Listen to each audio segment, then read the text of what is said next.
Good morning guys, எல்லோரும் நல்லா இருப்பீங்கன்னு நினைக்கிறேன். நம்ம லைஃப் அப்டேட் சீரீஸில் இன்றைக்கி டே 40 வந்துட்டோம். கூடிய சீக்கிரத்தில் ஆஃப் செஞ்சுரி அடிக்க போகிறோம். இன்னும் நிறைய வீடியோஸ் போடுறதுக்கு அந்த ஃபாலோ ஒன்று போட்டிங்கன்னா எனக்கும் கொஞ்சம் மோட்டிவேஷனாக இருக்கும். சரி, நம்ம மேட்ருக்கு வருவோம். நல்லபடியாக மேரத்தான் போகிறதுக்கு ரெடி ஆகிட்டோம். நம்ம தலைவர் நம்மளை பிக்கப் பண்ணிக்கிறேன்னு சொல்லியிருந்தான். சரின்னு நானும் ரெடியாகி வெயிட் பண்ணிட்டுருந்தேன். நம்ம பார்த்திபன் நண்பன் இன்றைக்கி வரைக்கும் எதுக்குமே டைமுக்கு வந்ததே கிடையாது.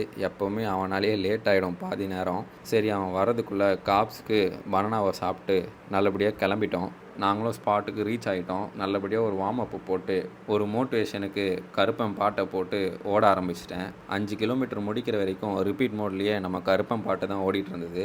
என்னன்னு தெரில, இன்றைக்கி சரியான மோட்டிவேஷனை 28 நிமிஷத்தில் முடிச்சிருக்கோம். முந்தா நேரத்தை விட இன்றைக்கி நம்ம 2 நிமிஷம் ரெடியூஸ் பண்ணியிருக்கோம். இன்றைக்கி வரைக்கும் 3 மேரத்தான் அட்டன் பண்ணியிருக்கேன். இதுதான் ஒரு ஒஸ்ட்டான மேரத்தானு. ஏன்னா ப்ராப்பரான ஹைட்ரேஷன் பாயிண்ட் இல்லை, ஒழுங்காக ஒரு மெடல் கூட ப்ராப்பராக டிஸ்ட்ரிபியூட் பண்ணல.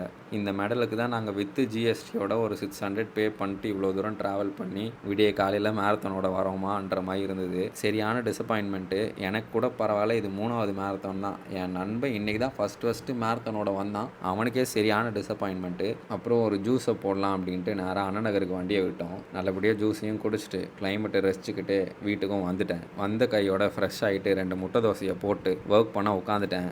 என்ன ஆனாலும் எங்கள் அம்மாவோட கீ ரைஸும் சிக்கன் கறியும் அடிச்சுக்க ஆளே இல்லை. நல்ல ஒரு கட்டுன்னு கட்டிட்டு சரி நம்ம கொஞ்சம் சிஸ்டம் க்ளீன் பண்ணுற வேலை இருக்குதுன்னு போயிட்டு சிஸ்டம் எல்லாம் நல்லபடியாக க்ளீன் பண்ணி நம்ம ஃப்ரெண்ட்ஸோட வீடெல்லாம் அழகாக வாஷ் பண்ணி பக்காவாக அவனுங்களை மாற்றிட்டு சாயங்காலமாக கொஞ்சம் நேரம் மொட்டை மாடியில் சுற்றி பார்த்துட்டு நைட் ஒரு 8 மணி போல் நம்ம ஃப்ரெண்டு ஒருத்தி வந்திருந்தா. எதுக்குன்னா, காலைல அவங்களோட லேப்புக்கு கடனாக வாங்கியிருந்தேன். அது திருப்பி வாங்கிட்டு போகிறதுக்காக வந்தாங்க. அவங்களுக்கு ஒரு நன்றியை சொல்லிட்டு நானும் சட்டு புட்டுன்னு ரெடி ஆகிட்டு அர்ஜென்டினாவோட ஜெர்சியெல்லாம் போட்டு மேட்ச் பார்க்க ஃப்ரெண்ட்ஸ் கூட வெளியே கிளம்பிட்டேன். அர்ஜென்டினா வின் பண்ணிடும்னு ஒரு நம்பிக்கையில் இந்த நாளை நானும் முடிச்சுக்கிறேன். நாளைக்கு ஒரு நல்ல நியூஸோடு வந்து உங்களை சந்திக்கிறேன். சரிங்களா?